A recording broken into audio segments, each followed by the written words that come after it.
Guido, thank you so much for joining me today. How are you doing? I'm doing really great. It is a gray, rainy day in Seattle where I'm based, so it's pretty usual, nothing out of the ordinary. I really love gray, stormy weather. So I always say that about Seattle and think that maybe that's I should just move there because some people prefer sunshine. I prefer gray, gray and weather.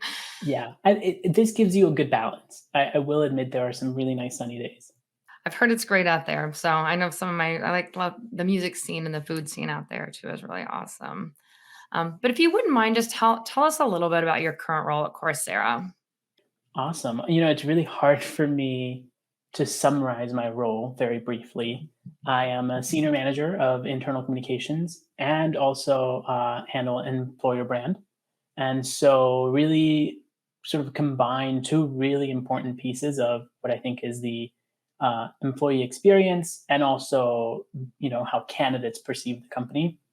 Um, I focus a lot of my time in internal comms as we grow our employer brand function.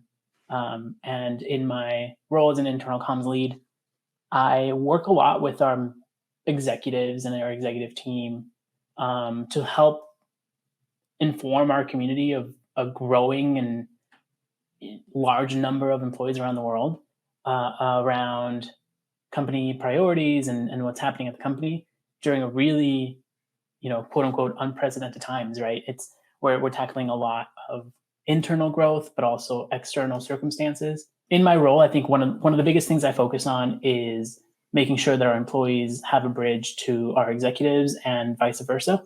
And information is shared between all groups of Courserians.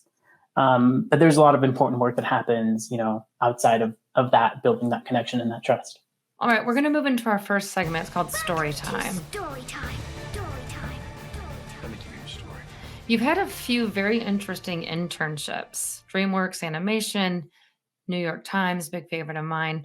Looking back, is there something you can share with us, a learning experience that you can take that you've taken out of one or both of those programs? I had the honor of being an undergraduate in New York City, and that really gives you the ability to, um, make a path for yourself. And to me, that started with building a resume using through a lot of great internships. And I was really lucky to intern at companies that I really loved and admire and are globally renowned and are sort of at the top of what they're doing. And so, those opportunities taught me, I would say, is I was usually the youngest person in the room as an intern. That's pretty normal. And I was interning as a freshman, which is pretty unusual. And so what I learned pretty quickly is that like age in the workplace really shouldn't matter and doesn't matter. And it's really just what you bring to the table, your skill, your expertise, your perspective. And so I found that even now to this day, I'm usually the youngest person in the room where it happens. And luckily, those experiences and those internships taught me that that is irrelevant. And you really can fight your fight in the room just as well as everybody else can. And so I think that's what I appreciate most about my internships is that sort of empowerment to make a contribution, to share your idea, to speak up, no matter your level, your role, your title, or your years of experience under your belt. Yeah. Yeah. I recently had an intern myself and honestly just treated them just like any other employee on my team. Really just trusted them, which felt like it could have been a little intimidating, realizing now that I was just like, here, help you do this story, you create this video. But I'm hopeful that he appreciated that.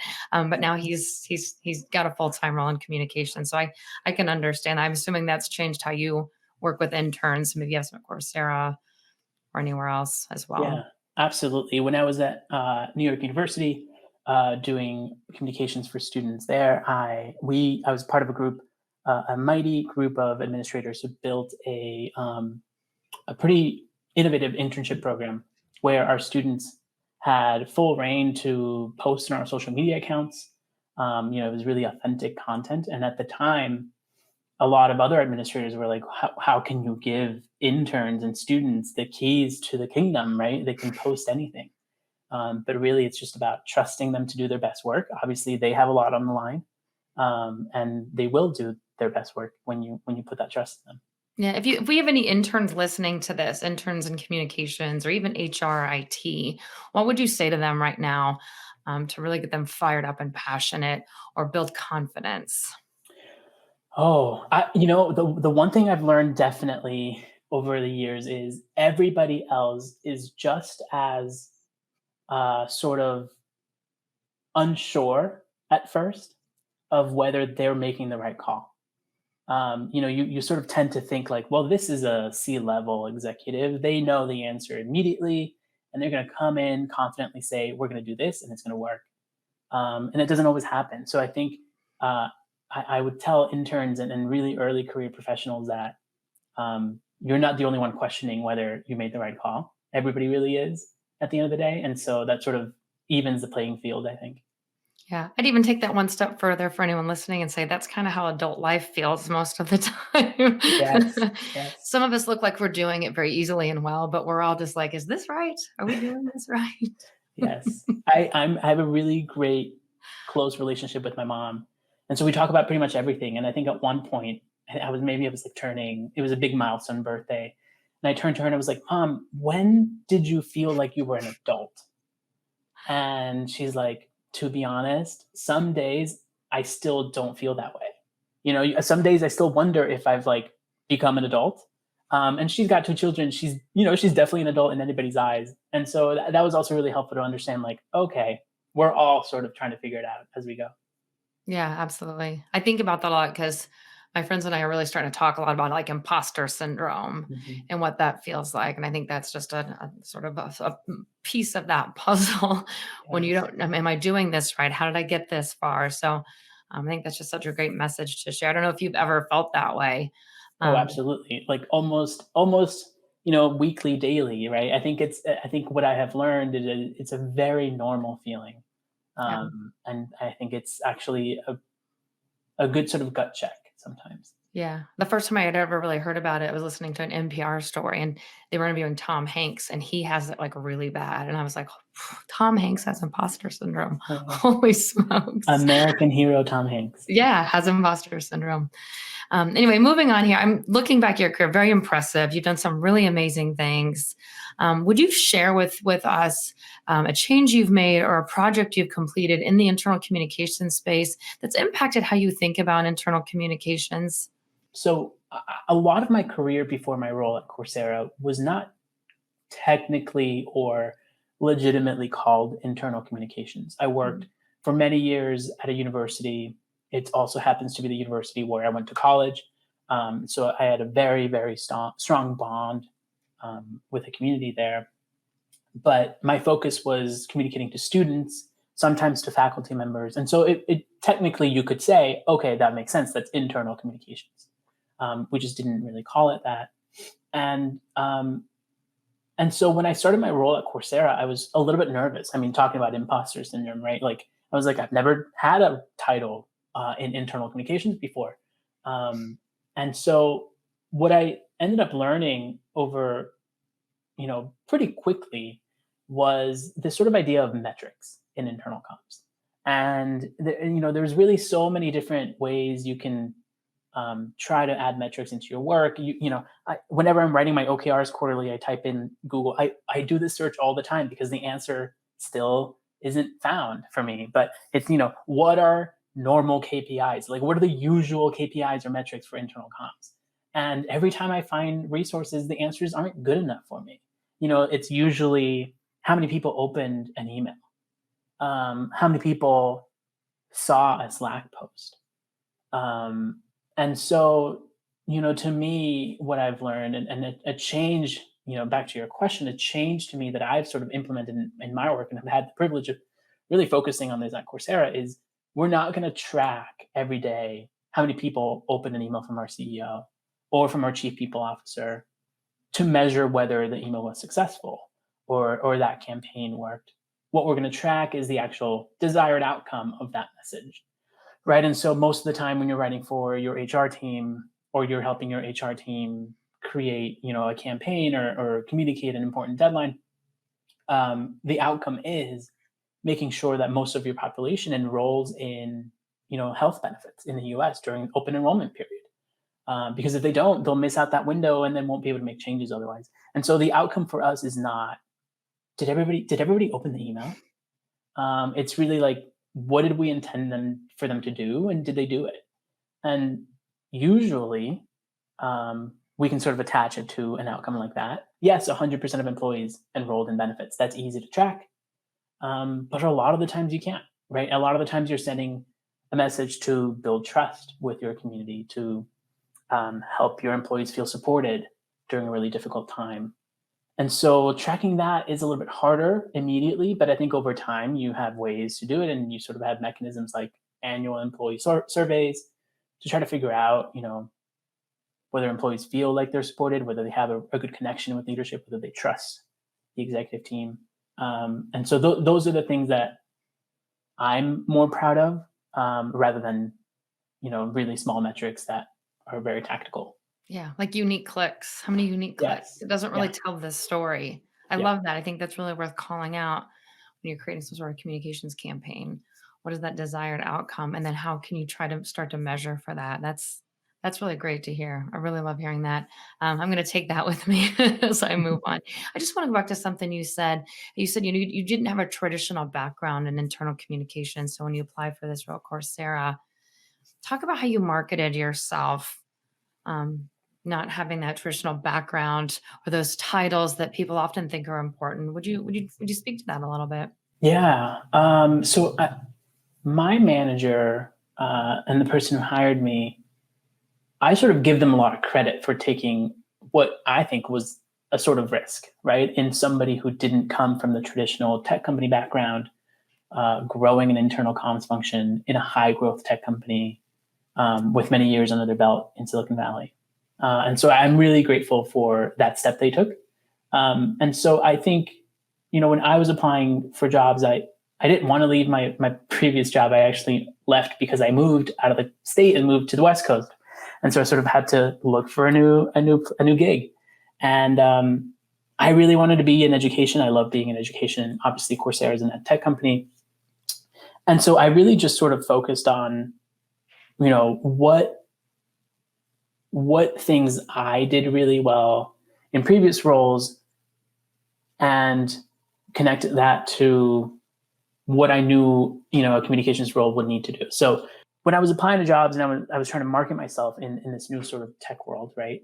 I think I just focused on the strategic skills, the creative skills that I know are really important in communications. Whether you're communicating to a huge consumer base and you work in the marketing department in consumer marketing, or you're communicating to a much smaller community of maybe 1,000 employees, the practice is still the same. You have to create content that compels people to take an action. And so I think I really focused on just showing that I had created work that moved people in a direction that we desired to move them in. And so I pointed a lot to campaigns I built at New York University, where we wanted to promote our mental health services, and we're tracking not how many people open an email about mental health services, but whether more students utilize those services on campus during maybe finals week, for example, right, when we know it's a really stressful time. So just understanding like the basics of the job, regardless of whether it's internal, external, the basics are you're creating content, you need to be a good writer, you need to tell a good story, you need to compel people to act, and marketing yourself in those, basic skills. Great. I'm going to move on to the next segment because I'm really interested in digging deeper into your work. So I'm going to move on to the next segment. It's called Getting Tactical. I'm trying to figure out tactics. Something you mentioned earlier, Coursera you said something about from 300 to over 1,100 employees. Can you talk about how the effort involved in making sure communications goes from those 300 to 1,100, just some tactical differences you see from where you started to where you are that you have to be aware of? So I think in the growth, there's a natural sort of understanding that with scale comes a lot more noise. And so you have to, the more you scale, the more noise you're going to be sort of battling against, and the more your message needs to stand out. So I think that's one piece I always try to keep in mind. Um, I think at the same time, we were growing a lot while we all had to shift the way we worked. And during a time when we were used to sitting next to each other in an office, and then all of a sudden we could not, and we were each in our own homes. And so that was another thing, in addition to the noise that you would expect normally during hypergrowth, we then had sort of like fewer, in-person channels, and lost a big element of like a personal, community-based sort of, message sharing, right, or information sharing, where people say, "Hey, did you hear about this? I heard about this in the hallway. Like, let's go to this event." Or, "Hey, did you know the deadline is tomorrow? Like, let's actually fill it out together." So you lose out on a lot of that sort of word of mouth. And sometimes that scale that big, that fast, it was like 2.5 years you've been there. So can be difficult. Just wondering if you could share any advice on what you've learned with them. Yeah. So when you're scaling that quickly, you need to make sure that, and especially while everybody's working from home, everybody should have access to the same information at the same time, or at the time that they need it most. And so I'm really glad that we actually, I was hired in July or June 2019, and the first project was, you need to implement a company intranet. And I worked a lot of months in building our intranet, and sourcing a great platform and understanding what we really needed. And then the pandemic started in the US, and we shut our offices down. And so the timing actually worked well on our end, because we were ready to launch a platform that would give everybody access to the same information at the same time. And so without tools where your employees can actually, log in and see the same content that their colleague in another part of the world can also see, we probably would have been pretty lost, and employees would have felt pretty uninformed and sort of misaligned and unsure of what was happening across the company. So I think that's one piece. Another thing I've learned is that you really, as you scale, you sort of have to become a lot more disciplined, right, in shifting the communications practices of your company. When you're a smaller company, you're a little bit more lax around, okay, fine, everybody has access to post on this channel. Anybody could email anybody at the company. We're a small company. We love each other. And then you sort of triple in size, and you're like, well, if we allowed everybody to share and send an email to everyone at the company, how many emails are we going to be getting, right? And so you sort of also have to be a little bit more disciplined, and that's a bit of tough change management, right? Telling some of your longest tenured employees, hey, how you used to be able to send an email to everybody, maybe when it was the company's anniversary or your colleague's birthday. Like, we can't do that anymore. And so that's been something that I think has been actually top of mind for us as we've grown. A big of an unexpected challenge, but really important work. Yeah, yeah. I want to talk about that intranet you implemented. I heard through the grapevine, of course, that you had a 91% adoption rate by prioritizing the pain points within your company, which you verified through, I'm assuming like user surveys, user research. Can you talk about how you went about getting that research, collecting that data, and then, sort of analyzing it and planning for what you were going to do? Yes, I love talking about this because it's one of my favorite stories and my earliest memories at Coursera. So, like I said, I was hired in July 2019, and day one was like, this is your work, this is your project. You actually own a company OKR that is to implement an intranet. And, as like a first time at a large tech company, I was like, what is an OKR? Why is it a company OKR? And why do I own it? So, after I got over that a little bit, I understood the severity of it and the sort of the importance of making sure that we got this right. And so, in those early conversations, it became a little bit clear to me that different stakeholders had different ideas about what could solve this challenge that we were trying to solve. And the original challenge was sort of came to light in one of our employee pulse surveys pretty early on. And so, you'd have different stakeholders say we should have really sort of um, timely news content on the internet that you might expect from like a 10-person internal comms team globally around the world, that has the capability to create like, what's happening today at work sort of content. As a one-person team, I knew that that'd be really difficult for me to do in addition to all the other things I had to do. So anyways, it started to become clear that different leaders had different ideas. And I thought, what we're trying to solve is this pain point for employees, not what the communications team should be. We're not trying to solve what the communications team should do. Took myself totally out of that equation and just really wanted to understand what employees were having trouble accessing, why they were having trouble accessing that information. And so I followed up on our employee pulse survey, and I did a smaller, more focused, shorter survey to employees that I think around 40% of employees participated in at that time. And meanwhile, we usually have around 98% of our employees participate in our employee pulse surveys.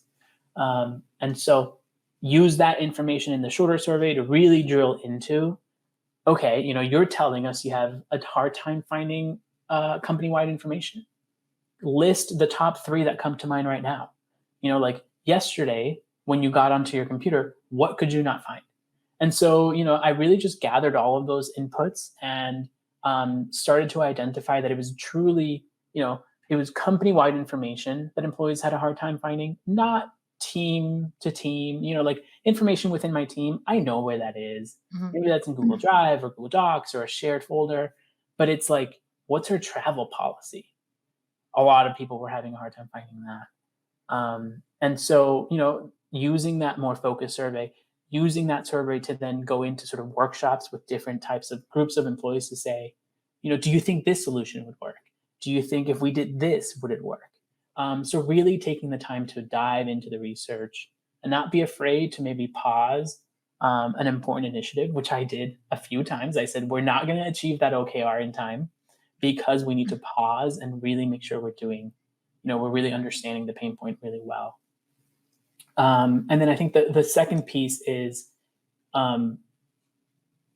our internet does a really great job at solving those pain points because we understood exactly what features we were missing. You could, it's a really saturated market. You can find a solution out there in any different combination of ways, but we specifically needed one in which, I can name the top 2 or 3 priorities. And we needed one in which I could find an org chart and really understand who does what, because we were growing so fast. Right now, all of a sudden, I don't know the person who just joined last week. Maybe they joined when we were virtual, and I I'm getting an email from them requesting some information or some work, and I don't know them. So I really want to understand some context. Who's their manager? What do they do? Should I answer this message? And then the second most important thing was, we need a solution that has really reliable governance, meaning I can trust that this page is up to date because there's a system in place that ensures that it is, and that system is automated. And, I don't have to chase, 10 people to say, hey, the page you created last year is outdated. Like, are the links still working? Is that information still true? Our solution has a really great fix for that, and it's automated, and people get a ping every 6 months, which my customer success manager tells me is a little bit too often. But we knew that was a big pain point, and so we focus on that, right? We prioritize confirming that and validating pages, confirming that the content is true. Yeah, as someone who has also implemented an intranet, that's one of my biggest issues is keeping that information correct. So this is many years ago before, a product like the one you use was even available.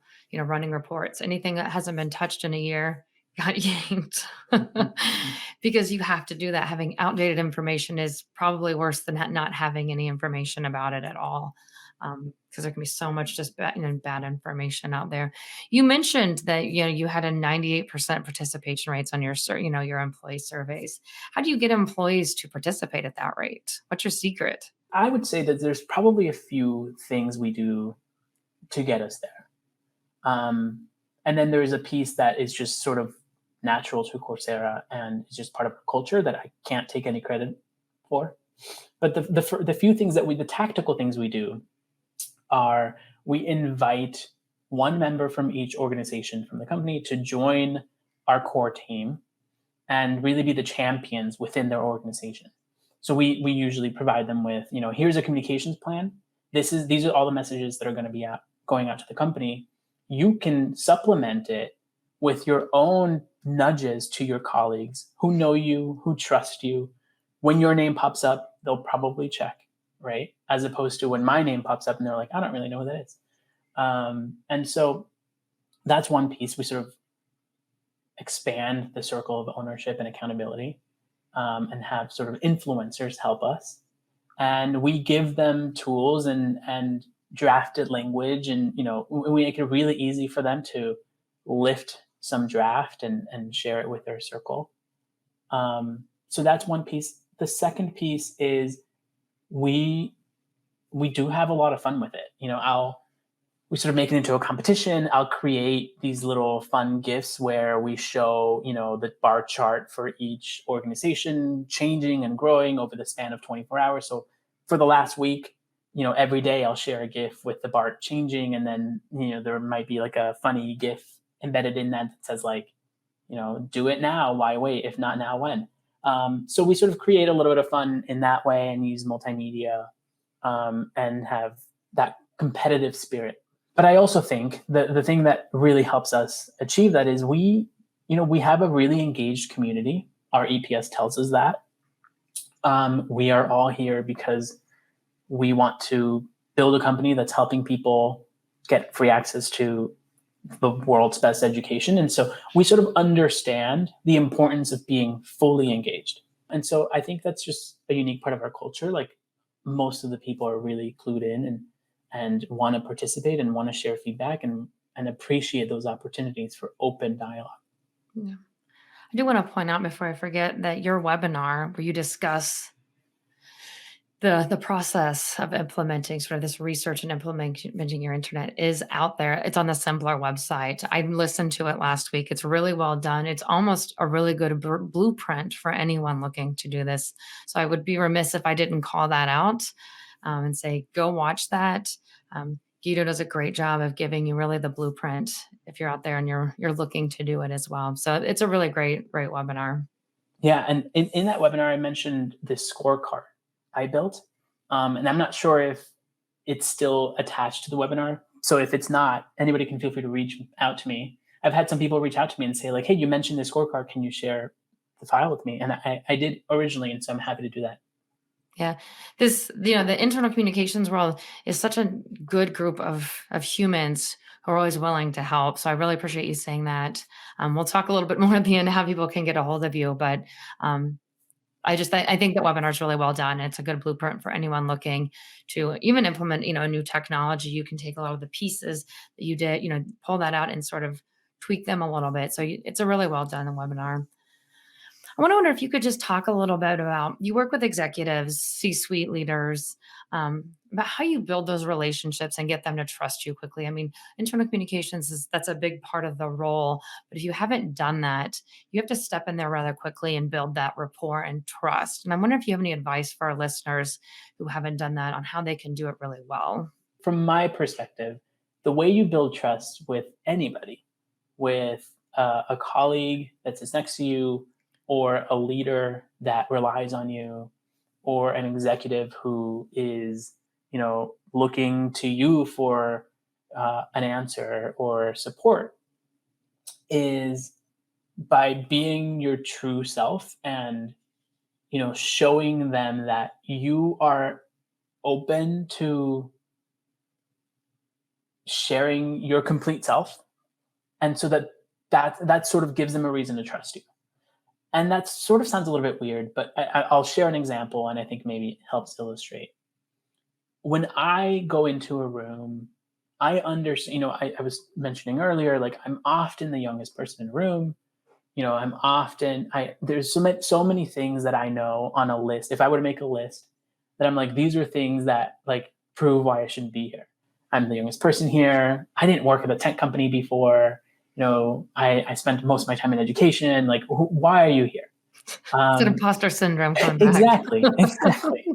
But I think, there are also many reasons. You can make a list of the reasons why you are there, right? And so when I walk into a room, I walk in as myself, and I have learned over time and in my careers, and I've also had colleagues and leaders and managers who have always encouraged this. So I'll admit I've been blessed. But I just walk in and I'm me, and I say what I think is the truth. And, I speak about my personal life. I tell people that my mom is one of my best friends. Those sort of ways, like, when you start to open up to executives, they understand, like, your motivators, and then they understand that what motivates you maybe is what motivates them. And then it sort of creates a bond. I think it's really easy to be nervous around a leader and to feel like, well, one of the first things I should do is keep my mouth shut, only speak when I'm directly addressed, and not share so much about yourself. And I think what that does is it sort of builds a barrier, right, between you and that leader. And so they don't really have much to, like, connect to when they want to turn to you and tap you for your expertise or your solutions or your ideas. And so, yeah, I think, I talk a lot about my life. I talk about ways that I think, things that I think can build a really strong relationship. And we go from there, right? We connect first as people, and then we sort of go into the work. Yeah, I agree. I'm big on the idea of humanizing myself. And I've often found that leaders who ask your opinion or listen to you are generally the good kind of leaders, the ones who want to hear everyone's opinion before they make a decision or try something new, as well. But I'm a big believer in that humanizing, just getting to know on a personal level. Yeah. I want to move on to the next segment, ripped from the headlines. You hear the news? Extra, read all about it. So you've been at Coursera since the beginning of the pandemic. I'm curious, knowing what you know now about your team, Coursera, is there anything you would have done differently or handled differently, to avoid or solve for any issues that arose because of the pandemic internally? I read a really good piece. I forget where it was, but it was essentially saying, internal communications professionals have done such a great hard work during the pandemic, making sure that employees feel like they understand what's happening because of, given, for example, COVID regulations and return to work, and or not return to work, but return to the office. And so, the writer was saying, I hope that we don't go back to the days when internal communications teams sort of focus a lot on creating content that isn't as useful. And, I probably think that that's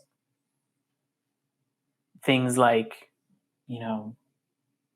I don't even know. Like, I've, as you mentioned, I joined Coursera at such a critical time that I haven't had the time to sit around and do content just for the sake of creating content, right? And so I think that's one thing that I've sort of started to be a lot more mindful about, is like, what, as an internal comms head at Coursera, like, what can I do, or what have I done that maybe has created unnecessary burden or unnecessary noise, and how can I cut that down? And so I am being a lot more disciplined about how many messages I put out to the company. But at the same time, I'm being a lot more strict around the messages I allow others to put out to the company.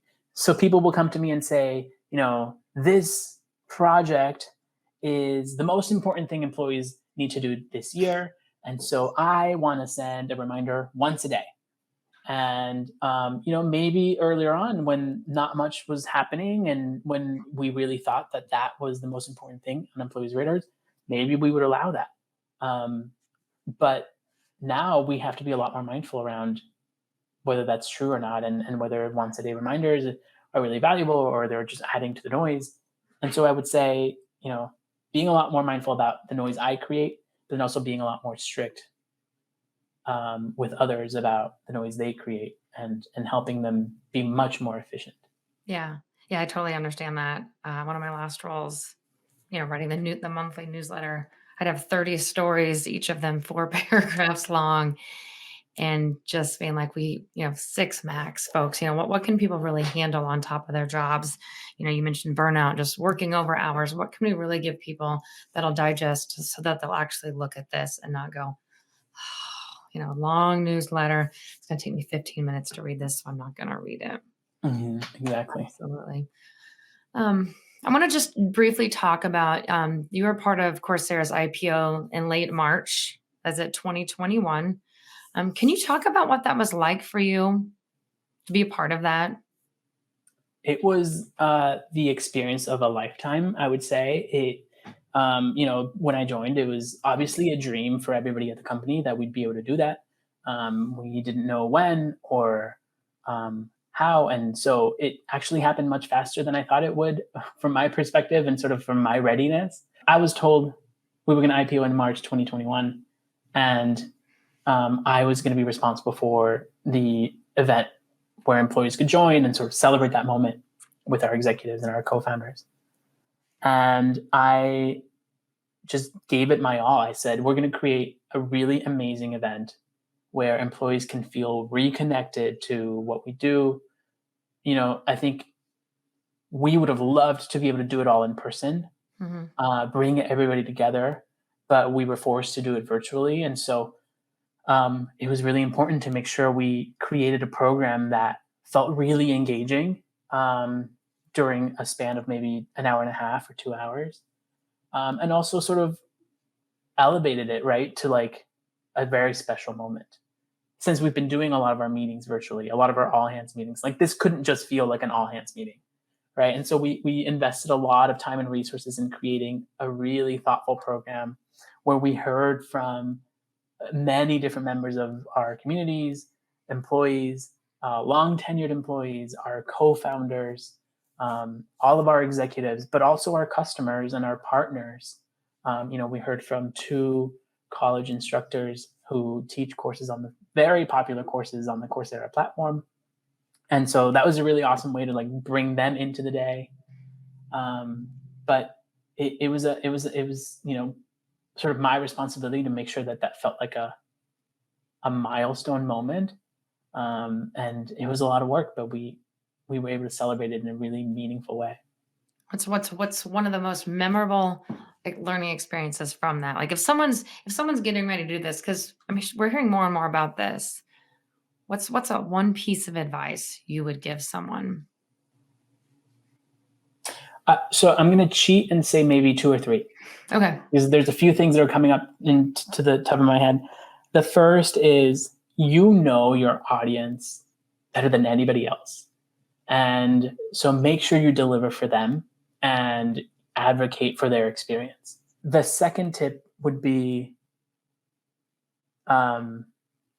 make sure it's aligned to something bigger than the day itself, right? And our CEO continuously said this, like it is a financing event at the end of the day. It's a really exciting financing event. A lot of people can realize a lot of financial value that is life transforming. But, when you're celebrating a financing event, you're like making sure that you have it aligned to something bigger than that is really important. And so for us, we built a program around our 5 company values. Every session in the event connected to one of those.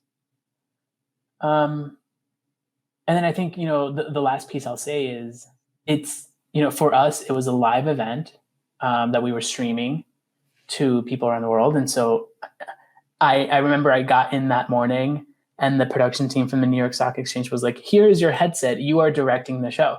And I sort of like maybe knew that that was going to be my role, but it felt really real when they gave me the headset. And I was sort of like, I heard people in the production studio on one ear, and I was listening to the speakers through the other ear. And, I sort of had like three things that I had to balance all at the same time.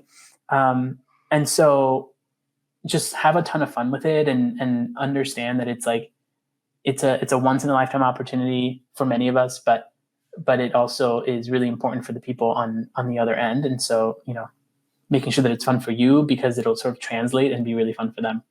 Yeah. Sounds like it feels like an out of body experience when you're going through having all that in both ears.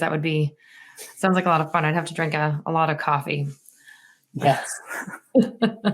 Yes. Although I didn't want too many liquids in my body, because I had to, I had to be in the room for like 2 hours and a half. And we all know what happens if you don't turn the headset off and have to use the restroom. We've seen those gaps before. All right, let's move into our last segment, asking for a friend. What do you think will be the biggest challenges in communications for communications professionals in the future, in the next 5 to 10 years? I think one of the biggest challenges is going to be tools. So, we have tools at Coursera that we sort of source ourselves, that we know we use and we vet and we research and we implement because we know they're going to solve a specific problem. There are also communications tools that sort of predate me and any internal comms team that I sort of inherited. And then there are tools that IT implements that have a lot of internal comms components, perhaps. You can think of like, direct messaging tools, or like even email. And then there are sort of the tools that employees go out and like sign up for a trial, and then they sort of spread, and then like everybody's using this tool.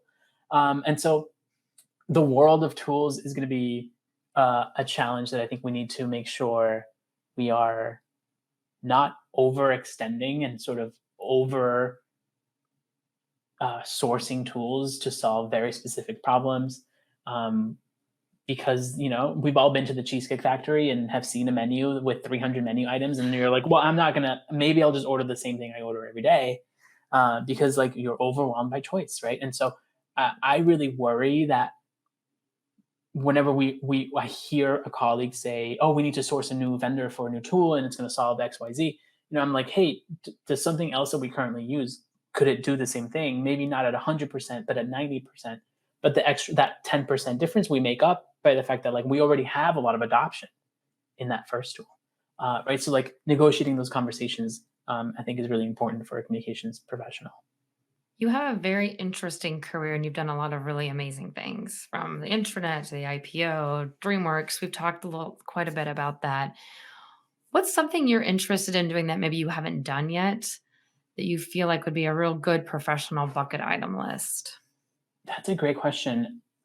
So in my current role, I work a lot with our executives.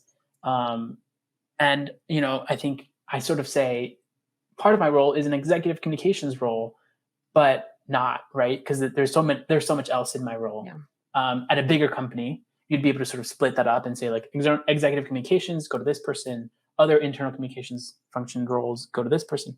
And so I'm sort of wearing a lot of hats. And I've wondered, like, it'd be really great to spend some time doing just executive communications, being able to do it internally the way I do it now, but also externally, right? Sort of like building up somebody's platform and making sure that they're sharing their perspective with the right audiences in the right way. And so that could actually be really fun. I think, working with one leader, focusing on their message, their platform, their frameworks, and helping them share those.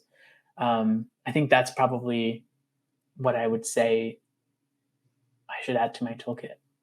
Right. Guido, this has been so much fun. I really do appreciate you being here. I feel like there's a million more questions I could ask you, and maybe behind the scenes, you'll be getting text messages or emails from me. But one last thing before we go, let our listeners know where to find you if they want to reach out. And is there anything else you want to share that we haven't covered today? I am frequently on LinkedIn. I try to not be on social media very much, but because of the employer branding side of my job, I'm often on LinkedIn running campaigns or, updating our careers pages and such. So you can find me there. I'm very responsive and have connected with a lot of people who have reached out. Um, and so that's where you can find me. One thing I'd say, I think it related to this, being in internal communications can be sort of lonely within a company because oftentimes it's a one person role, maybe even two people. And so I often encourage people to like build, I love when we can build a community and sort of share like, what are you all thinking about, this particular situation? Like, how are you communicating this to your company? I think there's a lot of value in that. And so I'd love to, be part of more of those communities and help people understand what we're doing and hear what they're doing. I always love that. Yeah, what it is internal communications is a great network. And I'm glad to hear you say that. I know when I interview people on this podcast, it's the same. People sharing ideas, wanting to help. No, there's nothing proprietary about helping people understand, the employee experience. But so thank you for joining me today, Guido. I really appreciate your time. This has been great. Thank you. Thank you so much, Amanda.